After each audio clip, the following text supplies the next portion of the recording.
our TAM fam members have committed to 48 hours without social media. That is no Instagram. That is no Facebook. That is no, I know I am triggering some of y'all right now. No TikTok, no scrolling.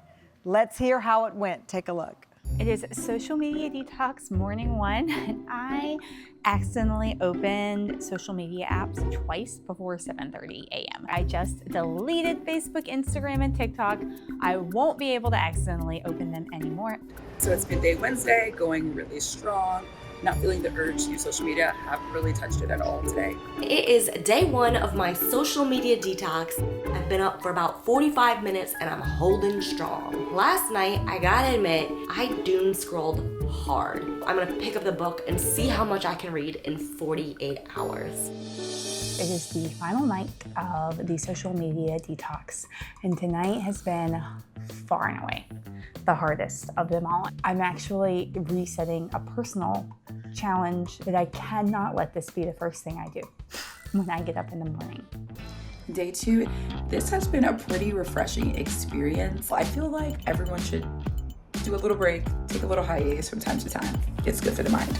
It is my last day of social media detox. I had a withdrawal dream, y'all. I was scrolling side to side, just Instagram stories. Thank you guys for this challenge because it gave me more time back to realize, like, wow, I really spent a lot of time on social media. Joining us back, our TAM members, and the doctor who alarmed us about the effects of social media scrolling and the effects it's having on our brain. She came with us with this story, Dr. Leah Croll. Welcome, Dr. Leah Croll, to the show.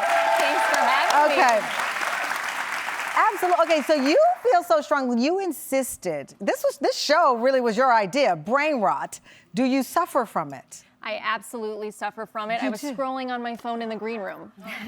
Weren't we all? Okay, Weren't we so all? Yes. doctor, the danger's in the building then, right? You're doing, we're all on the same plane. So why can't you fight the habit when you know it's a problem?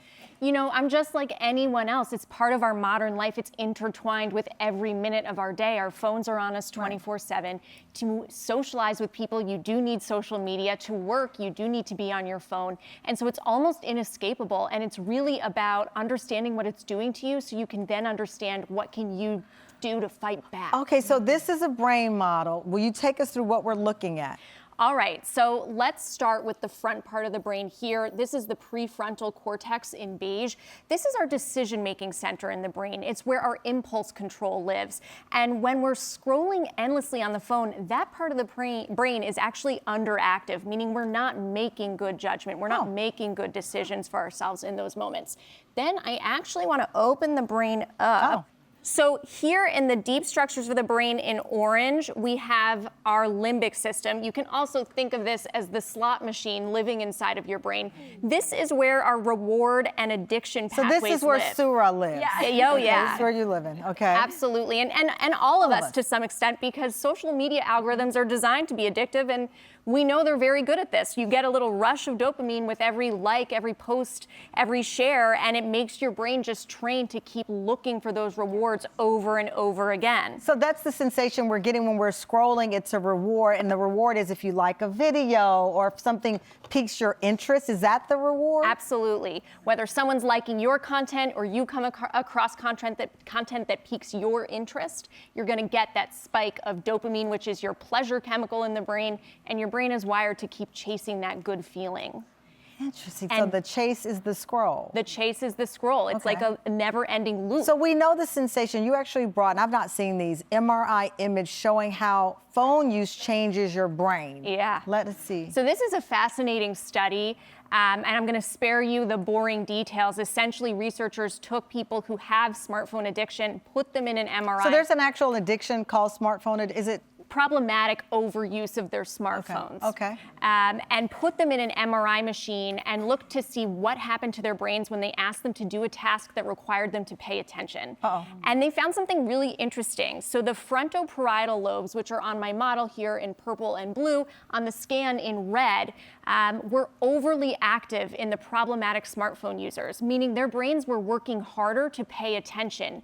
but they didn't do well on the test. They were slower, they made more mistakes. So the brain was working harder, but being less efficient and effective in doing so. So when we might feel like a brain fog, our brain is working hard, but it's just been fried. Exactly. You're tired, you've got cognitive fatigue, and you're also just moving inefficiently. The way when your muscles are tired, they don't move efficiently. I know that some people also say it's not about the scroll, it's about what you're consuming. That, I think they call it, what is it, AI slop?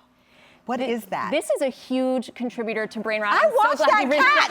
Oh, is that AI slop? This is AI slop. Have y'all seen the little cat stories? I don't even know how that's in my algorithm. So AI slop has infiltrated all of our feeds. We're seeing this more and more. It's just mass-produced, AI-generated content that is generally low in quality. Right. I got invested in the cat and the love story, and I'm like, why am I watching this? It grabs your attention, but in a shallow way because there's no content there to really think about. Right, there's nothing to learn like a recipe or a parent tip. There's just a cat in love on a ship that I was watching. So it's digital clutter. It's just designed to grab your attention, to fill your feeds, to keep you scrolling. But really what it's doing is contributing to that cognitive overwhelm where your brain is constantly filtering through all these distractions. And there's this other layer of an erosion of trust and reality. Right. Since so many of these AI-generated things are not real. So being gone through the detox, who is managing their time? You were 8 hours a day, Chelsea. How are you managing? I mean, the next day I was back to scrolling. But I will say, well, at least you admitted it.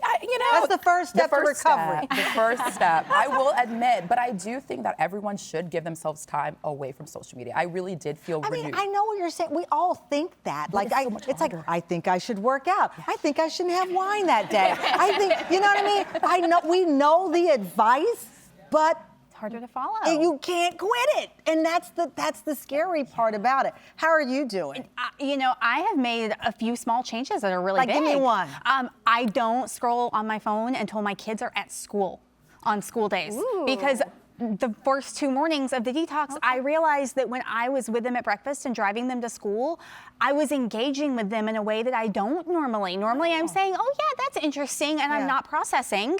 And those days, they were funny and we were laughing, and I was like, I need this. They deserve this. That's interesting. I like that. No more social media at all in the mornings until they're at school. Until they're at school, and then when, I like that. I love that. Sarah, how are you? Because I know you have FOMO, the fear of missing out. Yes, I do have FOMO because also it's a part of our job too, you know, for me. Like I'm like, okay, I gotta be on top of the trends. I gotta see what's going on. So I'm just doing research, you know, like that's how I justify it all. So you just say, hey, it's my job and. Yes, exactly. And I justify it like that, but I replaced reading with scrolling, and I read like 50 pages in one day, and it just makes me think, like, how many books could I have read this year had I not been scrolling this whole time? So you're trying to read more as a balance, an actual physical book? Yeah, an actual old school, one of those printed out black and white books. Yeah. I like that. I like that. I think that's great. Well, Sarah, I've written a few books. I'm going to give you some. Oh, thank you. Sarah will be like, in 2027, I finally finished As the Wicked Watch.